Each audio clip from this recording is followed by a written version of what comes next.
Hello YouTube! Today in the Naughty Librarian I want to talk about some of my favorite horror and paranormal books. So I definitely like paranormal stuff. Like I love like witches and vampires and werewolves. Oh my, like I love them all. I love them so much. I don't read necessarily a lot of specific horror books, but I have read some. So I just want to like make a video about some of my faves. So here's some recommendations. I want to recommend the Frankenstein series by Dean Koontz. It is a 5-book series, and I don't necessarily read a lot of Dean Koontz, but I randomly picked up Frankenstein, and I loved it. It was so good. And so I read the rest of the series, and it's all really good. There's also this little creature named Jocko, who's like a misstate creature, but he's like a little goblin and he dances. It's silly in points, but it's also, it's really interesting. It takes place in modern New Orleans.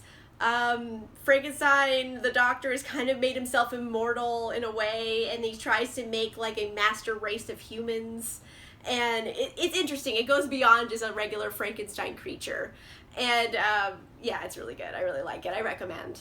Another good one is the Midnight Breed series by Lara Adrian. This is the first book of the series called Kiss of Midnight. It is about vampires who are also aliens. I've mentioned this in videos before and how ridiculous that sounds, but it works, okay? It works. So basically, aliens landed on the Earth like in ancient times, and these aliens were just vampires. That's how they lived their lives on their planet. But when they got here, you know, they had to adapt to the surroundings. So they still have a light sensitivity, and they drink blood. And their bodies have like these weird like alien markings all over them, and they like change colors and stuff, so they're like, they look different from humans. Well, they look human, but like they also like all blah. Essentially, these aliens can mate only with women who have this, basically there's a race of women who have this one birthmark on their body. And those are the only ones that they can mate with, which makes the Midnight Breed series. So they are half like kind of human, and they are half alien vampires. So this is the race of people. You find out much later in the series that these women who have this birthmark, they're actually descendants from the Atlanteans. So Atlantis was real too in this world, and they were like a different group of aliens that lived in Atlantis. And when the Midnight Breed, the alien vampires like destroyed their Atlantis, and so Atlantis was like war, and then like the descendants of Atlantis are these women who have these birthmarks, and then like that's how you get more breeding happening. I realize all of that sounds ridiculous, but it's definitely paranormal, and I like it a lot, so la la la. I also recommend the Lords of the Underworld series by Gina Showalter. This is book 1. It's called The Darkest Night. The premise of the series is that there are these immortal warriors, and they all opened Pandora's box. So the Greek gods, they took all the demons that came out of the box, and they stuck it in all the warriors. So basically, you are an immortal warrior, and you also are a prison to a demon. Your body is a demon's prison. So they kind of like, the demon is alive inside of them, so they have like conversations with the demons, and it's also about like how they're living their lives and how people are trying to hunt them and stuff. It's like a whole long series. It's a smutty book series. It's really good. Like the premise sounds awesome, so it's definitely good as far as paranormal stuff goes. Another great series is the Immortals After Dark series by Kresley Cole. This is book 1. It's called A Hunger Like No Other. In this, there are immortals who live among us, and there are all different kinds of them, and there's this event coming on called the Ascension. And the Ascension basically is all-out war between these two groups of immortals. There's like the good guy immortals and the bad guy immortals. And there's like, basically during an Ascension, either couplings are made or murders happen. So essentially it's kind of, everything's kind of at that fever pitch right now. And there's like Valkyries, and there's werewolves and vampires and other things too. There's like ghosts and all kinds of stuff, and it takes place in New Orleans among other places, but mainly New Orleans. And it's super good, and I really like it. It's really funny, it's really smutty, it's really action-packed. It's a great series. A super underrated series that I think should get more love is the Weird Girl series by Ceci Robson. This is book 1. It's called Sealed with a Curse. It's about these 4 sisters who are weird. Essentially, they were cursed at one point, and that has made them all into kind of a paranormal-y thing. Like Celia is the main character, and she is also a tiger. She's not a were-tiger though, because this is the result of a curse. So she is a tiger and a human at the same time, kind of.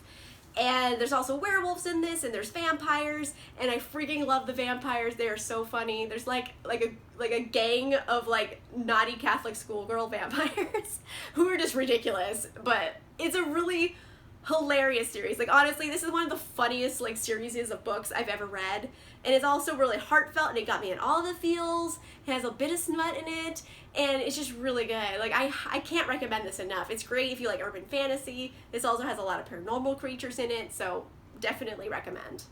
A classic among paranormal books is the Dark Hunter series by Sherilyn Kenyon. This is like kind of the start of the series. There's like a couple prequel novellas before it, but whatever. This is called Night Pleasures, and basically the premise here is that Artemis has collected these fallen warriors and like made them into dark hunters. So essentially they're kind of vampires, and she uses them to hunt demons in the world. So like they're vampires who hunt demons. Just go with it. It's Artemis, so there's also the Greek gods are in it. And there's a lot of stuff going on, but it also takes place in New Orleans, because I love New Orleans, so anything that happens there, like, I already think is, like, a dash cooler than other things, but it's a great series. To get their souls back, essentially, they have to have a woman who is willing to, like, sacrifice some stuff, and then they get it back from Artemis, and they can get their soul back, which makes them a human again. So, it's cool. It got vampires and stuff in it. Like, I like it a lot. It's really good. Another good one is the Demonica series by Larissa Ione. It is a hospital run by these brothers who are, they call them seminous demons, but they're basically incubuses, and they run a hospital for demons and other creatures. And then there are organizations that like hunt demons, and it's like the come and go between those, and then there's like vampires and like bad guys, and there's like the writers of the Apocalypse come in at one point, and it's a good series. Taking it down to like YA, I did like Anna Dressed in Blood by Kendare Blake. It is ghosts. There's a kid who is a ghost hunter, and then he comes across this ghost named Anna, who is particularly dark because she murders everyone that enters her house in horrifically bloody ways. And it's kind of also a love story in a way, and I don't know, it's about a kid who hunts ghosts. Like, it's good for Halloween, it's good for paranormal picks. I also want to recommend Breathers by S.G. Brown. I wrote this so long ago, but I loved it to bits. It's about a world where zombies come back regularly, and the world doesn't really know what to do with them, essentially. They're like, well, you exist. Are you still a person? Like, you were a person, but then you die. Like, are you still a person? So it's kind of like zombies fighting for human rights. And it's also kind of a love story. And they figure out that when they start eating meat, like zombies do, it actually makes them get better. So they start healing from injuries, and like they start breathing again. So hence Breathers. It's really good though, and it's been a long time since I've read it, so I don't remember everything that happens in it, but it's really good, and it was really funny, and I liked it a lot. Some more zombie goodness, I want to recommend Warm Bodies by Isaac Marion. They did make a movie out of this, and the movie is not really close to the book. It's close to the book, but it's like a different kind of thing. The series is really good. I really hope they get published a finale, because I think he was worried about losing his publishing contract for the third book of the series, which hasn't come out yet, but oh, it's so good. It's some of the best written zombie books I've ever read. He's an amazing author, genuinely. It's so dark, but so dark that it's beautiful. And then there's a sequel called The Burning World, which is also really good. Ugh, it's so good. People need to read this. Please read this. It's so good. Last zombie thing I'm going to talk about for a little bit is The Girl with All the Gifts by M.R. Carey. This is really good. In this, it's kind of like a scientific take on zombies, where there is this real virus, it's a real fungus that exists in the world today, Aciocorceps, I forget what it's called right now, but essentially it takes over the brain of the host and turns it into an eating machine. So it's actually like a real zombie fungus that exists, and it only like takes place in ants right now. But in the course of this book, it moves on to people. So now there are people in the world, they call them hungries because they essentially are infected with this fungus, so it take over their brains. And the thing is, when pregnant women got infected with the virus, well, not the virus, the fungus, their infants they had in their stomachs were also affected, but in a different way. So basically the fungus made like a symbiotic relationship with these fetuses.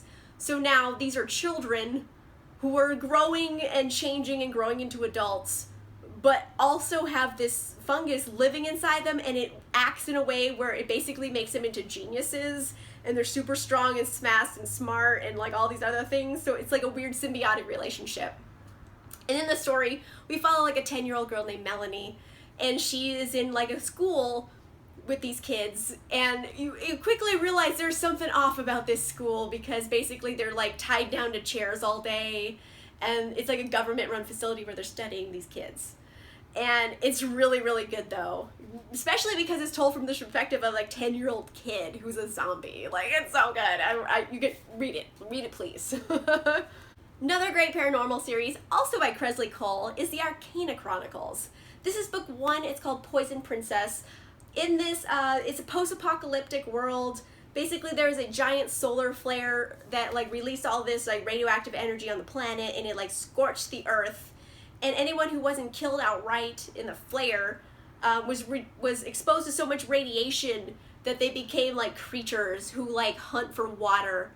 And you know what people are made out of? Mostly water, so they want to eat you.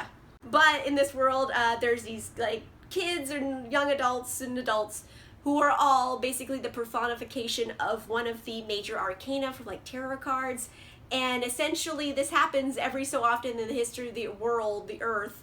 Apocalyptic event happens, and it's kind of like a battle royale between these like arcana. So whoever the last arcana standing is, they get immortality, and they live until the next games happens, and then they fight all over again, and like everything keeps getting brought together so these like arcana can fight each other.